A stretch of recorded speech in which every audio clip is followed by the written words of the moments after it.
coming on and just doing a little bit of intuitive shares. I am getting a lot of download, and I'm perceiving still quite a lot of like clearing and emotional purges and all that kind of beautiful human stuff. I am getting a sense still like the waves of awakening energy. So, you know, things are hitting the collective, you could say, that are assisting with more awakening energy.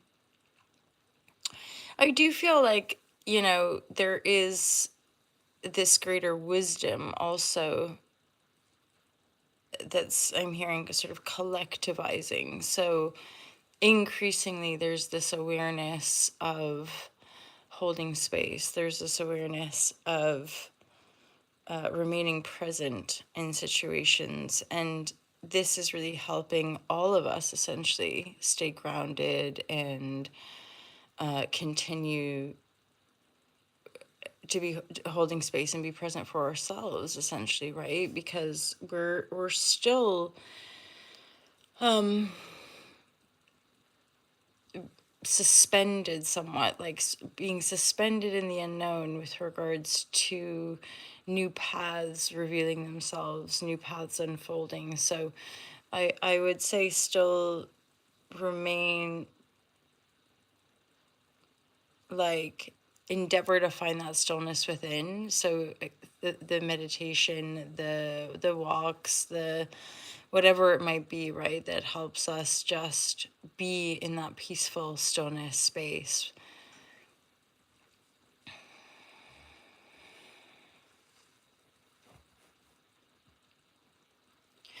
I'm aware of physical shifts happening in the body as well. So feeling waves of densities moving through the physical body. And for a lot of us, I think it's just like underlying defaults. So familial inheritances, cellular patterns, as it were. And yet, again, with each wave or with each clearing, there's greater awareness in the holding in space. And then I'm just getting this real sense of like, we don't know necessarily. We don't, a huge part of this breakdown, as it were, is actually like a breakdown around the illusion of control. That, and this is where this huge discernment is required with regards to we create our own realities, because I would dare say it's more to do with we have the ability to create our perception. We have our ability to, yeah, like shapeshift our perception in a way that's more holistic, more aligned with the heart. Which again then brings me to like the meditation and the mindfulness and the nature practices and stuff. That's a part of the anchor of stillness and presence and the power of now and our ability to manifest, as it were, i.e., control the reality, is being able to be present in any given moment. That's essentially as much kind of control, as it were. And then in that sense, I would say that's us allowing our highest potential to make manifest. It's allowing our deepest truth to unfold and show us the way, rather than through the egoic projection dictating to the so-called reality what it needs to be for our benefit. So it's like being more merged with that openness, stillness, the spaciousness, and allowing life to kind of present itself. And I suppose I'll be curious to just continue to share this journey with you all, because it's like I we're all still in the process of life anyway. So just to continue to share the unfolding, because in many ways, with regards to processing and moving through a heck of a lot of turbulence from that aspect of the manifestation or hero's path. It's like landing into different realities. You then are in the new reality, healing the physical body, reintegrating and orienting to like earth magic, I want to say, and then going from there with new roots. But then that makes me think about how we're all so very unique in the way that we're having to ground and process and orient ourselves within this sort of cosmic grid, because it really is, in essence, beyond the earthly plane, and yet obviously this is a primary function of our existence here now in these bodies, right? Because we're choosing to be here. That's a big part of the quest, as it were, is to come to know you've made a choice, and then via knowing the choice has been made, it's like, do we choose that presence, that stillness, that peace, that love, or do we choose the addiction to the illusion? And I think that's a huge part of this collective shift and awakening, is our absorption with compulsion, our absorption with just these habitual and compulsive behaviors. And I speak to it through my own experience, right, with the phones and this incessant sort of need to be entertained or be consuming in lieu of like just the stillness, the presence, the quietude, and of course, I would say, the best we can do is, one, be kind to ourselves, two, do our best to keep observing, and then having the discipline to put the phone away, and having the discipline to get our yoga mats out or to go for a walk. And at this stage as well, especially with familiarity, I would say, like, to leave our phones at home when we go for a walk, or certainly I would say, it's something I do consciously, leave my phone away from me when I'm engaging with another human being. So yeah, interesting to observe the energies. I'm always curious to see how things are flowing over yonder in your guys' world.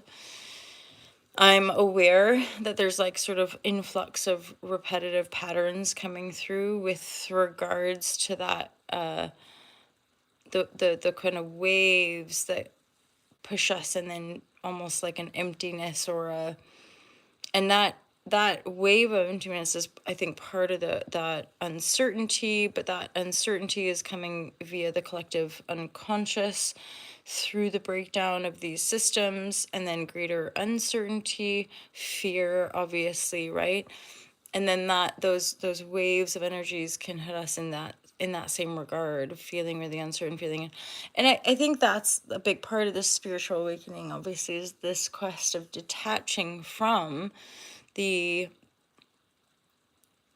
the external illusions and all the things that are wrapped up in it. So a lot of the things I think we've been in our own lives almost obsessed about, it would be interesting to see how those things unfold, because I'm just getting this insight of like, those are often the things we're really being asked to let go of, in as far as this underlying obsession of, I need to have it, I have to have this, or I need to have that experience, or I need this person. That's often highlighting a string within us that can probably link into a place where we're feeling disconnected or abandoned or betrayed or whatever, because there's this sort of strong attachment to fulfilling a certain expectation or need via, again, an external, a person, a habit, a thing. And I'll like to just be present with the fact that these are noodles, these are philosophical shares, these are insights with regards. I mean, part of the reason I was guided to start speaking many years ago, before I was really doing it online so much, the speaking came through this sense of like knowing there was a channel, you could say, like knowing there was this stream of consciousness that just felt liberating for my own being, that when I heard other tuned into other speakers or people, it was like, I have that. Like, I know that. And I dare say, too, we all have the connection to that channel. It's just the navigating of the way in which we attune to it. Is it artwork? Is it walking? Is it dancing? Is it cleaning? Is it any number of activities, right? Ways we use our body, ways we painting, right? Decorating, counseling, holding space, right? Like there's every moment that we're in this existence is 100% held in this sort of divine encasement, as it were. Oh man, bridging into these realms, my whole body just starts to sort of melt away into the void, as it were, because this actual human existence, in a sense, is like insignificant, but totally one with the totality of the divine, of an eternal, ever expanding universe. So it's like wild, right? To allow our mental landscape to bridge our consciousness into these realms, as it were, because it can often help us go beyond the mundane, go beyond these systems breaking down, go beyond the lies and the corruption and the razzmatazz, egoic, conflicting function of the little human, that little broken, unaware human that just wants to destroy itself and everybody else because it's so frightened, because it believes that it's separate from all that is. It believes that it's all alone in the universe. It believes that it dies. It believes, right? Like these sort of false perceptions anchored in that illusion of separation that lead us astray, lead us not into temptation, right? The ultimate temptation is to believe in the illusion rather than believing in the heart of our beingness, in the connection of that kind of total experience that we all have. Certainly, we all have access to. Oh, my lovers. I think I'm going to wind her down. I feel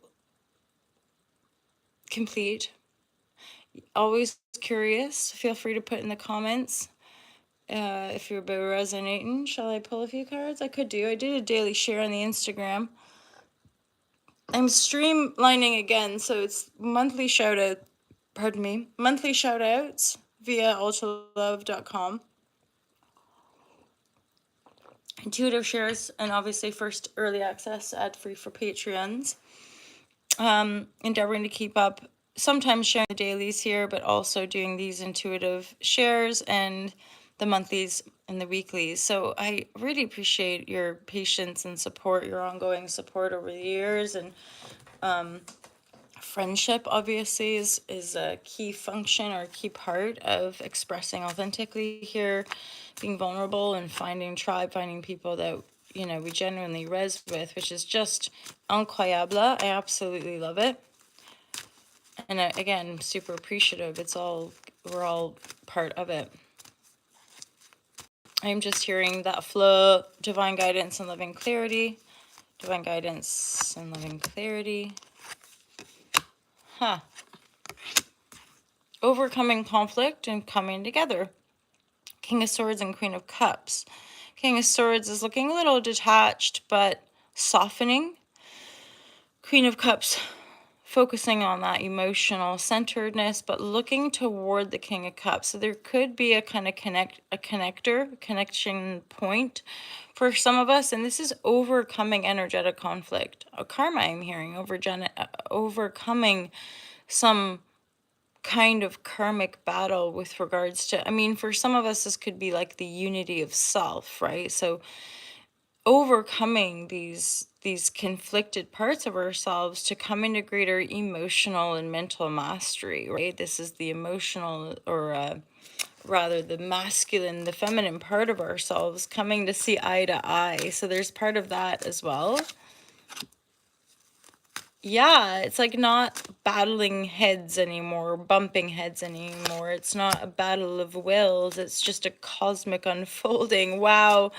This is pretty amazing, actually, for greater, truly greater balance. So regardless of what we kind of think is going on, there's this rising up of greater unity, greater balance, turning of the tides, wheel of fortunes changing around. I mean, I think macro, micro, etc. in our lives, we will see this. We will see corruption fall. We will see old anything this bunk, basically, anything that's just not in it for that higher good or that evolution will flow out with the kind of debris that's crumbling, right?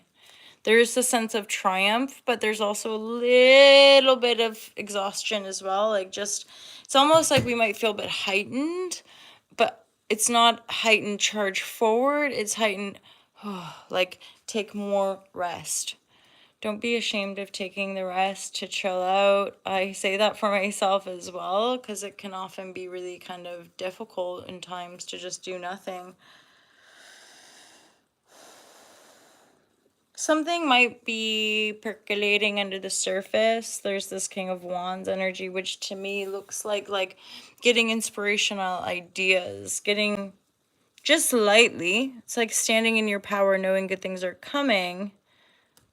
Gee whiz, there's a lot of like union energy. Obviously, we do have the Venus retrograde now, so a few of us might be looking at some relationship stuff, as in I'm just seeing king and queen, another queen, a lot of people here. This feels to me more of a rising of greater balance, shifting of power dynamics, the Wheel of Fortune. So I'm hearing that expression of fortune favors the bold or the brave or something like that. And then earlier, that sense of rising greater wisdom. There's a greater awareness and wisdom around magic and around manifestation. Yeah, I knew it. This was in the reverse when I looked down, but I've pulled it in the upright. As in, we're working on it, we're practicing, we're getting better at the manifestation thing. Yeah, and still, like, stuff from the past can still come up, right? We can still be healing aspects as they're coming up for us. It's really intending, yeah.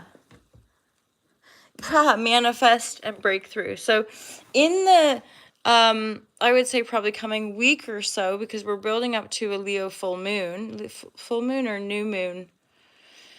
Actually, might be a new moon. Anyway, it's all happening basically in that sense of who we are, what we want, and then letting go of attachment to outcome, letting go of that sense of like somehow you need to know or you have to figure it out, and just trusting, moving forward with a sense of the connection, with a sense of you've got everything you need just by being and existing, knowing that there's a higher divine will with that justice card kind of this justice energy is the central theme, and it's creating like an umbrella over these energies, right? So having maybe some difficult conversations, but seeing it through, letting that, again, that cosmic grid, that wheel of fortune naturally evolve that sense of inspired action. And that's that King of Wands. Like, you let yourself sit with just the inspiration. What feels good? What, because gosh, even in the last few months, but then these last few years, it's like there has been so much that's gone down. Like, as far as just really coming back to ground, coming back to stillness, getting a journal out, right? And being like, who am I now? What do I want now? What does my soul crave now? Because a lot of the changing game, as it were, has to do with the value system shifting. So what we once prioritized, once we once valued. So we might want to just take a good look at like, what do I truly value? And based on these values, in what areas am I living in alignment with those values, and what areas maybe not so much? And something I'm really honoring is like our ability to have and shine the uniqueness that we are and be bold in as far as just the authentic expression. And yet, knowing that within that authentic expression, allowing acceptance, love, it's it's it's one and the same as evolving the totality, the whole. Yeah, so all of us being seen and recognized and cared for and having a cause for concern and of course respect and all these things, and of trust, right? Trust is fundamental to all of this. And then being able to be ourselves, like being able to shine and have that reflected to us in all of our relationships, knowing that that's what's best for everybody else, and that's going to create a higher harmonic as a whole body, right? So keeping that energy flow going, keeping that trusting the divine, trusting in your spirit. I'm getting this weird insert of like, be aware of like, I guess the technological illusions, be aware, I'm saying this for myself as well, ingesting too much information, knowing when to like put her down. I've recently been getting books out more, wanting to just sit and read rather than be on a device. And then like, the vlog came through for me. It's like if there's little creative sparks that come in, let yourself explore them for fun. I think this is a big part of this new wave of energy is to re-explore play and fun and to do things without this sort of means to an end and energy, which is very much profit driven, that capitalist drive that in many ways isn't great, right? So it's looking at finding, I guess, areas of life where I'm hearing really like compartments where we can actually really give ourselves the license and or liberty to play. And maybe we have to rediscover what that's like. Oh gosh, see, even me, I'm like, oh man, I've got to find time to play. It's gonna be like part of the working life, and yet I'm like, no, I'm up for it. It's got to be done, and we will be guided as well. It's not like we're alone, even though it might seem like we're all alone. We will be guided in this exploration. Oh man, sometimes anyway, I'm not going to go there. I'm going to just love and accept the totality of all that is. I love you all too, and have a great day. Let me know if that was enjoyable and if you resonated. Holla, holla, holla, holla. Peace out.